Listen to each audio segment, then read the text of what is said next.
Okay, we ready? I'm waiting on you. Let me find my place. Hold on. Let me find my place. It's right there. The really big, bold. Hello. Wait. Okay, Zeke.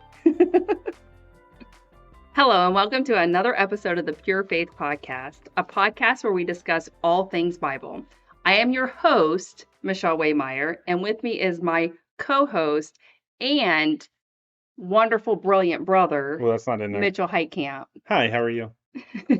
If you haven't done so yet, then we ask that you like this video, subscribe to our YouTube channel, and don't forget to hit the notification icon to be notified when we release new episodes. I still stumble. And we also ask that you check out our website, which is purefaithliving.com, which is linked in the show description below. Good job. Thank you. I stumbled a couple times, but that's okay. You're getting better. I'll never have it fluent, I don't believe. Well, you do it enough times and you won't even have to think about it. Right. I used to have it memorized, but then when you put me on camera to do it, then I can't do it. Well, What's on your agenda tonight? Are you getting through a lot or? I don't know. We'll get through 11. Okay. I mean, I think we'll get through 11. Okay. Works for me. So the overall goal is, get through 11 and then kind of reread. I don't want to reread everything from Matthew 3:13, which is the beginning of the baptism. Okay. So read from the baptism all the way through to where we're at now, where we're finishing up in Matthew 4:11. Okay. And just read it all straight through. So, because we're going through this so slow. I know, right? You forget where we started. So it'll just be kind of like a refresher to tie everything back together. But also, after we get done with verse 11, then this is, I want to say, the end of a chapter, but not the actual chapter in Matthew. This is the end of a section of Matthew. Yeah. So we'll go into that and we'll cover that. And I actually have a video for us to watch. I don't know if we'll get to it today, probably next week. Okay. That sheet that I gave you. Oh, yes, you did give me a sheet. So we'll probably end up covering that next week. Okay, perfect. So the Lenten season is upon us. Oh, yeah, it is, isn't it? Yeah, and with saying that, I've read a lot about the temptations, even from away from this podcast. Yeah. I've read about it during Lent. So I just, it's a good thing to bring up to everyone as well. So we'll finish this up and that ties us right into it. Yeah. Fantastic. So you want me to get started? Yeah. You obviously are very mellow. I am very mellow. I drink a cup of coffee and you can't say you're eating sick and sit next to me. I coughed on you when I got here. That's not fair. It's not fair at all. I got 3 sick boys at home. Oh. I'm supposed to watch them on Saturday. Yeah. The weird thing is... Yeah, I know, right? I see that face, and that's the same face that I'm thinking right now. The thing is, Eli's been sick since Saturday. He has? Yeah. That's and now... Well, Zeke had it too, but he's a little more independent. He doesn't need cleaned up. AKA, he doesn't wear diapers. Yeah. So he's been fine. Eli's had it the worst. Oh. And now Ephraim has it too. So poor baby boys. Yeah, so I was home with them this afternoon. Yeah, you're mellow. I am. But it's kind of nice. It was nice outside. So it was so nice out today. So I did go outside and fresh air probably did them good. Probably, I hope so, because they were outside most of the afternoon. I had work to do in the garage, so.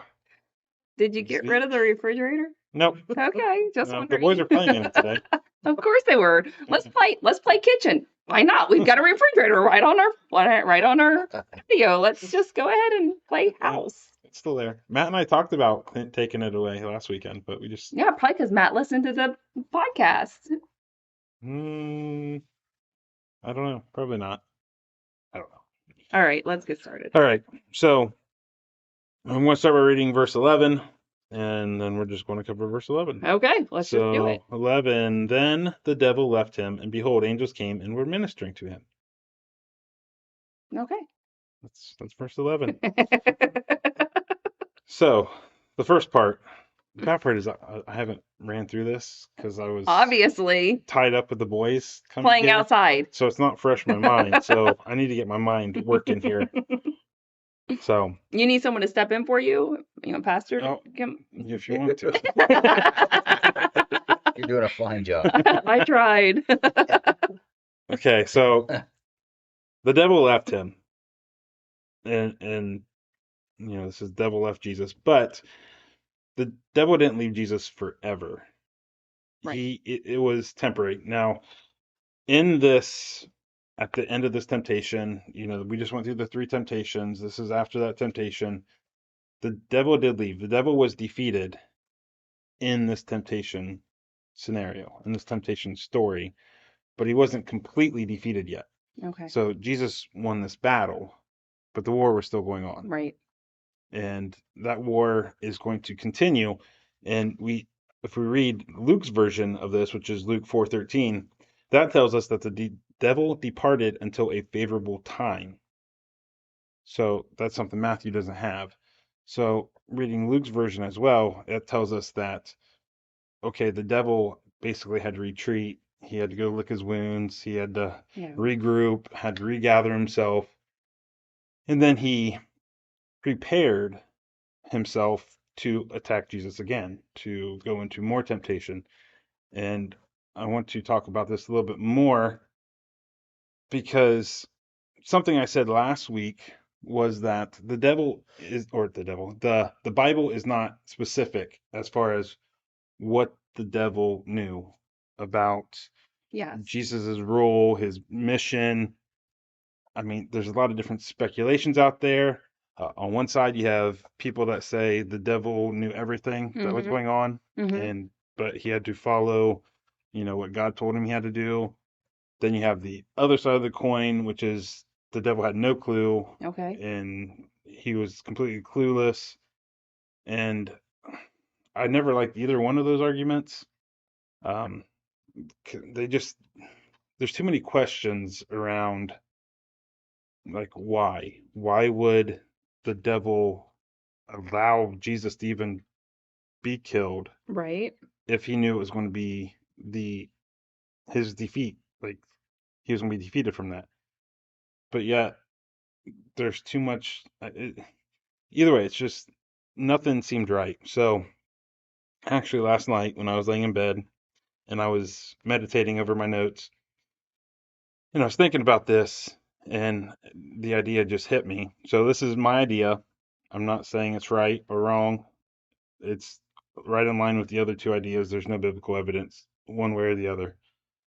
But what makes the most sense to me, looking at this, is wouldn't the devil be in the same position as the apostles? Because if we look at the apostles and all ancient Israelites, they were expecting Messiah. They were expecting Jesus. Again, they didn't know it was going to be Jesus himself, but they were expecting the Messiah to come. Okay. But again, they were expecting a conquering Messiah. Right. Yes. They were expecting a king like David to come and defeat Romans and just be this warring leader. Well, even up to, I mean, Jesus told the apostles, hey, I'm going to die, and in 3 days I'm going to rise again. But they still never fully understood what Jesus was saying. They didn't get it. So when Jesus did die on the cross, they were like, oh, what happened? We don't get it. We thought this was going to be the Messiah. This doesn't make any sense. This is all over. What are we going to do now? Well, like I said, they didn't understand it. They didn't understand what Jesus was telling them. But they knew the Old Testament. They had the Hebrew Bible. They knew those scriptures. And they spent 3 years with Jesus pointing out these scriptures. But they never understood it. Well, wouldn't the devil kind of be in the same boat? Or he could have been in the same boat. I'm not saying he was or wasn't. but in the fact that he also knew the Bible, he knew the Hebrew Bible, he Mhm. knew the scriptures, but maybe he didn't understand what Jesus' mission actually was. Maybe he was also expecting a warring Messiah. Maybe somebody like King David to come in and fight. So this first temptation story was a one-on-one battle between the two of them. Jesus won. Mhm. He retreats, he's regrouping, he starts preparing for a war. He works in the hearts of the Pharisees, the Sadducees, and all these other, the Sanhedrin, and he starts preparing them. He gives them the hard hearts. He sets them up to hate Jesus and to want to kill Jesus. But again, he was preparing for a war. He was preparing for a fight. Mhm. Well, whenever they went out to Gethsemane to arrest Jesus, they went out there with an army Yeah. to arrest Jesus. They were expecting a fight. Mhm. They weren't expecting a lamb to go silently Mhm. and basically surrender himself to the mercy of all these people that hate him. So this was just something that came to me last night, and I had some time to think about it today. But that makes the most sense to me because the devil, in my mind, he, like I said, if he knew what the death of Jesus meant, then he wouldn't have let Jesus die. Yeah. But devil was ramping up, preparing for a war, for a fight. Well, that fight never came because that wasn't Jesus's mission. His mission was to be the sacrificial lamb. Mm. So I don't know. And then you think after Jesus rose, after 3 days, well, now you have all these apostles and all the followers of Christ who were in utter turmoil and distress that their Messiah was dead and that their last 3 years has been for nothing. Mhm. Now Jesus returns and now they're going full bore. They're all in on Jesus. Like nothing can stop them. Well, the devil was probably celebrating whenever Jesus died Right. because he's like, I don't really know what happened, but Jesus is gone. Mhm. I won. He's probably feeling like he's exalting himself because he wanted to be like God. Well, 3 days later, when Jesus comes back, Right. that's when he finds out that what the true mission was Mhm. and realized that he'd been defeated. So, I don't know. This is my thought. Don't take that for scripture or anything. That's just my thoughts. I haven't really had time to do a whole lot of study into it, but Mm. uh, No, it's very impactful. I thought it was. But Yeah, very much so. It's a good way to look at it. yeah, like I said, just for me personally, Right. it checks all the questions. Like it checks all the boxes as far as why would this happen or why would that happen, and it just seems like that fits the most. Mm. But okay, so the second part of verse 11, then the angels came and were ministering to him. So the Greek word used here for ministering also means to serve or serving, and that is as in you're serving somebody, you're serving an individual. Well, in the case of these angels, we got to remember the condition Jesus was in. Mhm. So 40 days, 40 nights fasting, no food, Yes. um, super, I mean, like it said that he was hungry, as in his body was starting to break down his organs, Mhm. and he was on the verge of death from starvation. So whenever these angels were serving him, they, and something else I want to clarify here. Yes, Jesus went through this temptation as a human, as man. He was not going through Right. this in a divine role. We Right. talked about Mhm. that. At this point, it never says if he stayed in that man role or since it was over that there could have been, obviously there's divine help because the angels are ministering to him. But let's remember this is Jesus, so at a snap of a finger, he could have been 100% healthy again. So we don't know if he had to go through that slow process, because whenever you're in that mode of starvation, going 40 days without food, you can't just go in what's a all you can eat buffet. Golden Corral. Golden You can't Corral. go to Golden Corral Never and been there. just I think I've been there once, maybe twice. Used to be Ponderosa back in our day. Yeah, there's not many of them around anymore. Right. But anyways, Anyhow, I haven't had dinner yet. Just so I you haven't know. either. I was home, but I didn't eat. So he couldn't just go No. and just have all this food. Mm-mm. When you're in that condition, you have to go through a very slow process of introducing food back into your Right. system. Otherwise, it's just gonna Otherwise, make you it's going to go into sick. shock. Yeah. So the angels were probably doing this for Jesus, giving him these small amounts of food, getting him back into a more of a healthy form. But ministering also works because they were probably also ministering to any wounds or any injuries, and just basically taking care of him, Mm. acting as doctors would, basically, just to get him back healthy again. It's a healthy state of mind too. Yeah. Yeah. So whenever we just see that angels came and were ministering to him, That's what they're talking it's a about. process. It's a process. So It's not a one-day event. no, it's not a one-day event. Well, it probably was a one-day event, but No, it could have been, I guess. I don't know. so that concludes What?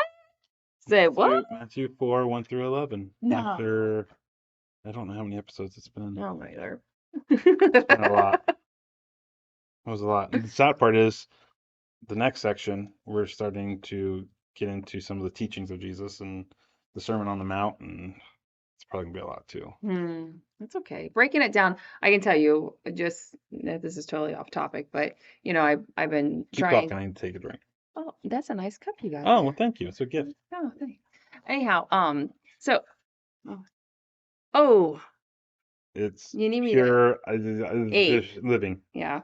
I was out taking a walk. Been trying to get out a little bit more, stay heart healthy, is what I say. I actually am trying to do my own little challenge, for heart health. I'm trying to walk 66 miles, in honor of Dad, since he passed away from a heart attack. I was going to do it in the month of February. I decided that I'm going to do it up until April 11th, his birthday, because there ain't no way I can get 66 miles in the month of February when it's already a short month. Anyhow, enough about me. On my walk, I actually I've been bumping into people as I'm walking because other people are. You're not a very good walker then. You're supposed to walk around people. Oh no, literally run into them. Like I'm so out of focus. But they stop and they actually comment on the podcast, and a lot of them say that they're thankful that you're able to break this down to them so that way they can understand it. So, you know, even though it takes as long as it does, people are getting more out of it this way. And I think with you recapping, like you said, we were going to, and putting it all kind of together, I think they're really going to, they too, the people that are listening and watching are going to be able to put it together on their end as well. So, yeah, I think you're doing a great job. And a pat on my back. I'm doing a great job with my Good walking. job. So how was the gym? Oh, is that what you want to talk about? I also, Paige decided that, well, we went out last Saturday and Sorry, I didn't mean to put her sorry. on the topic. Yeah, we went out last Saturday and Paige was talking about working out because I had a gym bag in there and I said it's been sitting there for a month because I've not been to the gym.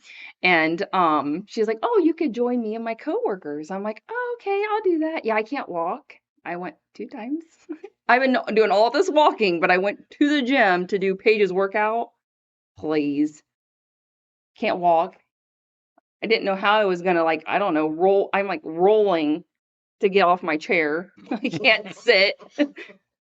Going to the bathroom is a whole nother thing. I'm like, how am I gonna get up? There's no handles. How do you pull yourself up? Thanks, Paige. And Beth. And Sonia. Is that her name? Yeah. Okay. Yeah, thanks, ladies. Well, Beth listens to this. I don't know if Sonia does. I know Beth does because she said yesterday that she misses have a blessed day because you changed our routine. Well, Have a blessed day, Beth. There you go. Just for you. All right. All right. So now that we're done with Michelle talking verse about her day. 11, yeah, Yeah. that too. I'm going to reread the baptism and the temptation story. So it'll be Matthew 3:13 through 4:11. I want to read it straight through because since we have taken such a long time covering this, it'll be good to go back and just tie everything back together. Okay. And I just think it'll be a good recap. So this is Matthew 3:13. Then Jesus came from Galilee to the Jordan to John to be baptized by him. John would have prevented him, saying, I need to be baptized by you, and do you come to me? But Jesus answered him, Let it be so now, for thus it is fitting for us to fulfill all righteousness. Then he consented. And when Jesus was baptized, immediately he went up from the water, and behold, the heavens were opened to him. And he saw the Spirit of God descending like a dove and coming to rest on him. And behold, a voice from heaven said, This is my beloved Son, with whom I am well pleased. Then Jesus was led up by the Spirit into the wilderness to be tempted by the devil. And after fasting 40 days and 40 nights, he was hungry. And the tempter came and said to him, If you are the Son of God, command these stones to become loaves of bread. But he answered, It is written, Man shall not live by bread alone, but by every word that comes from the mouth of God. Then the devil took him to the holy city and set him on the pinnacle of the temple, and said to him, If you are the Son of God, throw yourself down, for it is written, He will command his angels concerning you, and on their hands they will bear you up, lest you strike your foot against a stone. Jesus said to him, Again it is written, You shall not put the Lord your God to the test. Again the devil took him to a very high mountain, and showed him all the kingdoms of the world and their glory. And he said to him, All these I will give you, if you will fall down and worship me. Then Jesus said to him, Begone, Satan, for it is written, You shall worship the Lord your God, and him only shall you serve. Then the devil left him, and behold, angels came and were ministering to him. So hopefully now when I read that, if you watched all 2,000 episodes before this, that would make a lot more sense. And you see the little nuances and all the little things that are happening in How it all that just ties together. 2 or 3 minutes I spent reading that. I know, right? Wasn't even that, I don't think. Probably not. But yeah, so hopefully that just makes more sense. Now I do have some things that didn't make it into my notes. Another page and a half of just stuff. I noticed. Yeah. Yeah. So did you want to read these? Do I want to read them? Yeah. These are updated. Do you want to read off that? Right. I may have made some adjustments. Or I know you're old. You need me to. My bifocals work just fine. Oh, okay. Just checking. This is the overview and summary. Yep.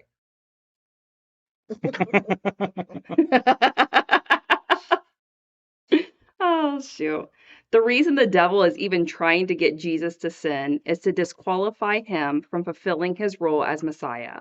However, the devil couldn't just kill Jesus because God the Father would have simply resurrected him at that point. The devil had to get Jesus to sin to break God's plan. The devil see, I'm not as good as you. The devil tries to use what we know and believe against us by trying to create doubt, disbelief, or questioning in our hearts. Yeah. So yeah, that one's a little fumbly. So Yeah.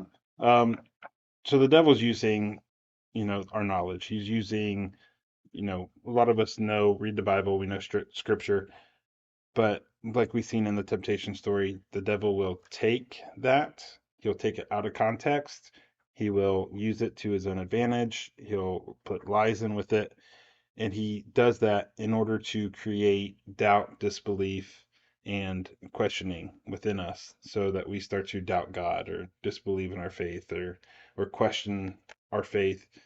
And so that's what that is all about. But it was too much for me to put in the notes. So it's just right there. There you go. Keep going. Okay. When we pray for something, the devil could use our own desires to guide us blindly and wrongly into following the devil's schemes as opposed to the will of God. We have to be aware of and pray for God's will to be done in our lives and for his guidance so we don't accidentally follow the devil instead of God. Remember that the devil can also quote scripture, oftentimes better than us. And if we are not sure that it is coming from the Lord, then it could be coming from the devil. Keep going. Sure. Let I me mean, find that my one, place. I think that one is pretty self-explanatory. I know what you're doing. I know what you're doing. Oh, shoot. Matthew is telling us through these temptations that Jesus is the Son of God. In fact, he has been telling us the same thing since the beginning of his gospel. The genealogy tells us that Jesus is the son of David who will sit as king for all eternity. Jesus' birth, exile to Egypt, and then return are all fulfillments of. You want me to. Messianic prophecy. So it's prophecy based on Jesus. Sorry, I didn't realize I put a big word in there. Yeah, don't use big words with Michelle. Oh, all right. So earlier, wait, where are we? John the Baptist. Oh, we're right here. John the Baptist foretelling of the coming of Christ while also being his own fulfillment of prophecy. The baptism of Jesus, and therefore the divine proclamation from heaven that Jesus is the Son of God. Finally, the temptation story, which proves that Jesus is Messiah. Earlier in Matthew, we discussed how Matthew quoted that God called his son out of Egypt. Well, looking now at how Jesus fulfilled the calling and withstood the temptations, Jesus is considered the new Israel, making him the true son referenced at Jesus' baptism. You can go to the next one. Was that too much for you? I feel like I'm doing a lot of talking. They're your notes. Yeah. And with that section, that's what we want to cover next before we get into Matthew 4:12.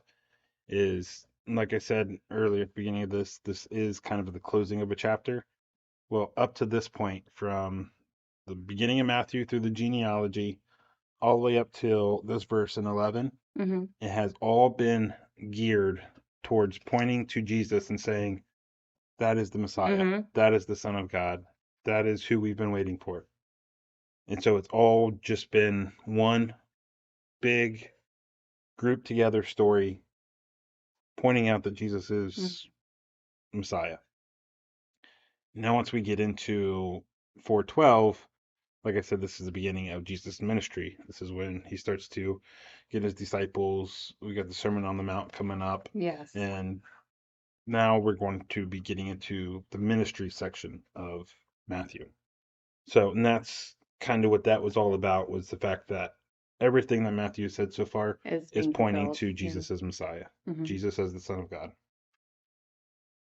Jesus as the new Israel, Jesus as the new Moses. I could go on and on and on, but I'll stop. Okay. The first temptation is okay. So this is about what the temptations even were. So the first one was about Jesus to provide for himself. So, and then the second one was for Jesus to save himself, and the third one was for Jesus to exalt himself. All point to the same outcome, which is that the turning away from the fatherhood of God.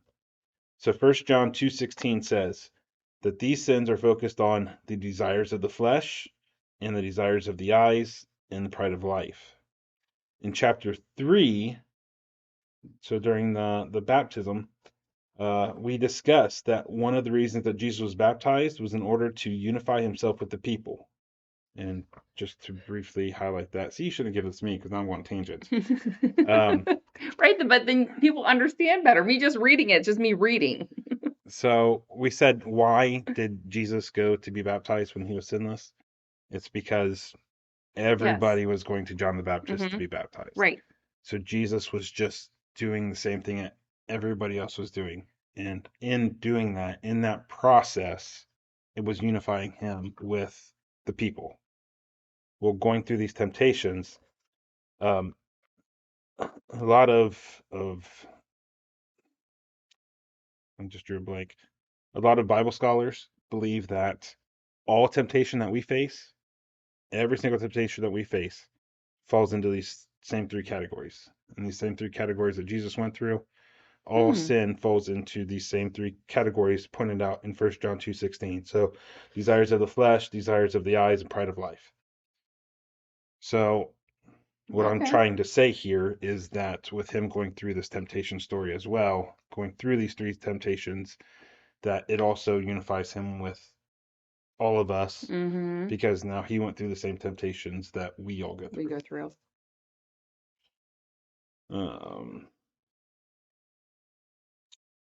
So something else that I didn't add in to here, it just never fit, was that the three exchanges that we see in this temptation story, Mm-hmm. there was an escalation. Sorry, that's probably a big word too. No, I An got that one. increase. Oh, okay. No. So you know escalation, but you don't know messianic? Messianic? Anyways, so they show an escalation of intensity. So the intensity was not only in what the devil was trying to get Jesus to do, but also in the location. So it goes in both ways. So we see this like in the temptations, it goes from turning a stone to bread, and then it goes to Mhm. jumping off a roof, the Mhm. pinnacle of the temple, Right. to and ending with a gift of the gift of the world if Jesus worships the devil. So the gift of all kingdoms of the earth if Jesus would just bow down and worship Jesus. So those go up in intensity. So you go just from a stone to bread. Okay, that's big, but for Jesus that's not much. To jumping off the building, to basically receiving every kingdom in the world. But the locations of each one also goes in that same level, from the wilderness where he's out by himself to Jerusalem, which is a lot more people, Mm-hmm. a lot more crowded, to all the All the kingdoms of the kingdom. world. Mm-hmm. So, and then not only that, but it's the wilderness, ground level, pinnacle, which is the highest point of the temple, to very high mountain. Mm-hmm. We already So, talked about that. yeah. We're not going to talk about mountains again Why not? because it was too much for me. What's your thing about mountains? Mountains are awesome. Yep. So you said we're out of time. We are out of time. Well, that's perfect because the next thing that I had is getting into this video, but we'll save that for next week Okay. because somebody's not here to run the computer for us. Maybe which I she'll don't be have here next to get to week. go. I don't know how to do it. That's perfect. Yeah, so it's good. All right. So all right, that's all we got. Oh, since you're the what do we say you were? Moderator? Moderator? Then I'll let you do the outro as You well. too. Knock it off. They've been picking on each other the whole time. All right. So we Have a blessed day. Oh, too early. Sorry. All right. So we thank you for joining us for another episode of the Pure Faith Podcast. If you have any questions, comments, concerns, or just want to send us a friendly hello, then leave a comment on this video and you can go to purefaithliving.com and send us a message through the contact page. And as always, if you like what you hear, then we ask that you share this show with others so we can all work together in spreading the good news of Jesus Christ. Don't forget to subscribe, and we will talk to you again next time. Have a blessed day, everyone. Hopefully that was good enough. I'm sure Beth likes it. Thanks, everyone.